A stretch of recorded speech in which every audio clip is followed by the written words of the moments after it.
Hi hello welcome to KMS solar. KMS சோலாரினுடைய project and product videos நம்ம பார்த்துட்ருப்போம். அது மாதிரி அனைத்து வகையான சோலார் இன்வெர்டர்ஸ், நம்மளுடைய ப்ராடக்ட்ஸ், அப்புறம் பார்த்திங்கன்னா அதோட எப்படி ஒர்க் ஆகுது, என்ன டெஃபினிஷன் எல்லாம் நம்ம கொடுத்துட்ருக்கோம். அந்த வகையில் பார்த்தோம் அப்படின்னு சொன்னால் நம்ம இன்வெர்ட்ரு, ரெக்டிஃபையர், பேட்ரி எல்லாமே நம்ம பார்த்துட்ருக்கோம். அப்படி பார்க்கும்பொழுது பார்த்திங்கன்னா ஒரு இன்வெர்ட்டருக்குள்ளே வந்து பார்த்திங்கன்னா டிரான்ஸ்ஃபார்மர் அப்படிங்கிறது ஒரு மெயினான ஒரு திங்ஸாக இருக்குது. இந்த டிரான்ஸ்ஃபார்மர் தான் நம்மளுக்கு ஒரு சப்ளையை வந்து, அதாவது ஏசி சப்ளையை வந்து நம்மளுக்கு ஃப்ரீக்குவன்சி மாறாமல், வித்தவுட் சேஞ்சிங் ஃப்ரீக்குவன்சி அப்படின்னு சொல்லுவாங்க. நம்ம இன்புட்டில் கொடுக்கக்கூடிய சப்ளை அப்படியே அவுட்புட்டில் ஃப்ரீக்குவன்சி மாறாமல் வரும். அதுதான் டிரான்ஸ்ஃபார்மருடைய function. The transformer is worked on mutual induction. இது மியூச்சுவல் இண்டக்ஷன் அந்த மெத்தடில் வந்து ஒர்க் ஆகுது. அதாவது ஒரு ப்ரைமரியில் கொடுக்கக்கூடிய 2 வைண்டிங் இருக்கும் டிரான்ஸ்ஃபார்மரில். ஒரு முன்னாடி இருக்கக்கூடிய வைண்டிங் வந்து பார்த்திங்கன்னா ப்ரைமரி வைண்டிங், அப்புறம் அவுட்புட்டில் 2வது இருக்க வைண்டிங் பார்த்திங்கன்னா செகண்டரி வைண்டிங். இப்போ வந்து டிரான்ஸ்ஃபார்மர் அப்படிங்கிறது நம்ம கொடுக்கக்கூடிய ஏசி சப்ளை நல்லா நோட் பண்ணிக்கணும். ஏசி சப்ளை மட்டும்தான் நம்மளுக்கு டிரான்ஸ்ஃபார்மர் இன்புட்லேருந்து அவுட்புட்டுக்கு ட்ரான்ஸ்ஃபர் பண்ணும், டிசியை பண்ணாது. அப்படி டிசியை நம்ம டிசி சப்ளை கொடுத்தோம் அப்படின்னா வைண்டிங் பேர்ன் ஆயிரும், கருகிடும். ஸோ இந்த டிரான்ஸ்ஃபார்மர் தான் நம்மளுக்கு வந்து இன்வெர்ட்டரில் மெயினான ஒரு இடத்தை பிடிச்சிருக்குது. இப்போ நம்ம ஏசிலேருந்து டிசியாக மாற்றும் பொழுது இந்த டிரான்ஸ்ஃபார்மர் வழியாக தான் நம்மளுக்கு ஏசி சப்ளை, அதாவது 12 வோல்ட் ஏசி வந்து அப்படியே ஸ்டெப் அப் ஆகி நம்மளுக்கு 220 வோல்ட் 230 வோல்ட் ஏசியாக நம்மளுக்கு அவுட்புட்டில் நம்ம இன்வெர்ட்டரில் நம்ம எடுக்கிறோம். மெயின் வந்து டிரான்ஸ்ஃபார்மர் தான். டிரான்ஸ்ஃபார்மருக்கு முன்னாடி தான் எல்லா திங்ஸும் வரும். அதாவது சார்ஜிங் போர்டு ஆகட்டும், அப்புறம் இன்வெர்ட்டர் செக்ஷன் ஆகட்டும், எல்லாமே டிரான்ஸ்ஃபார்மருக்கு முன்னாடி தான் வரும்.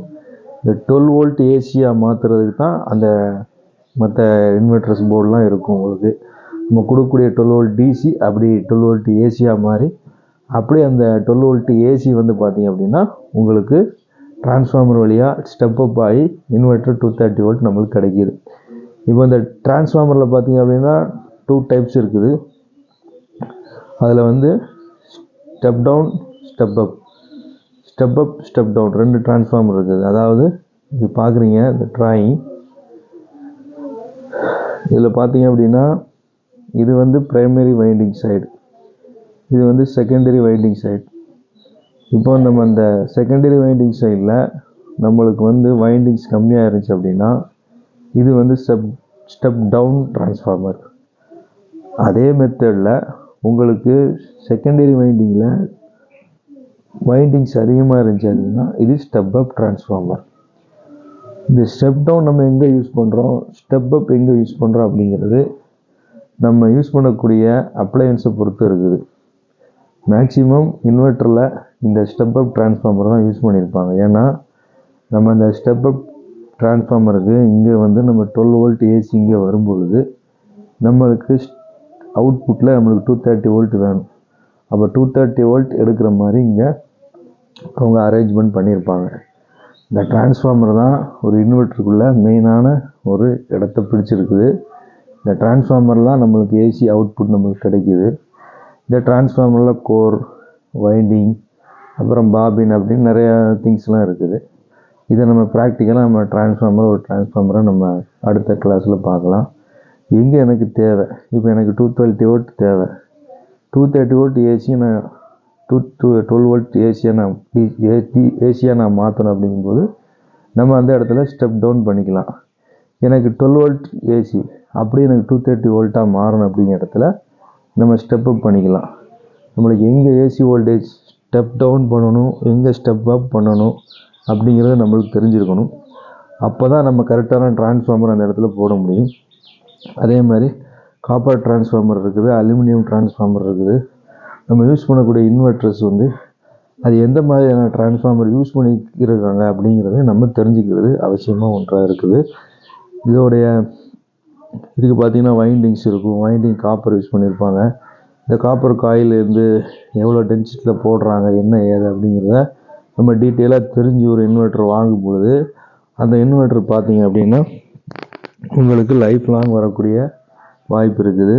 எந்த மாதிரியான டிரான்ஸ்ஃபார்மர் யூஸ் பண்ணுறாங்க அப்படிங்கிற பொறுத்து தான் இன்வெர்ட்டரோட லைஃபே இருக்குது.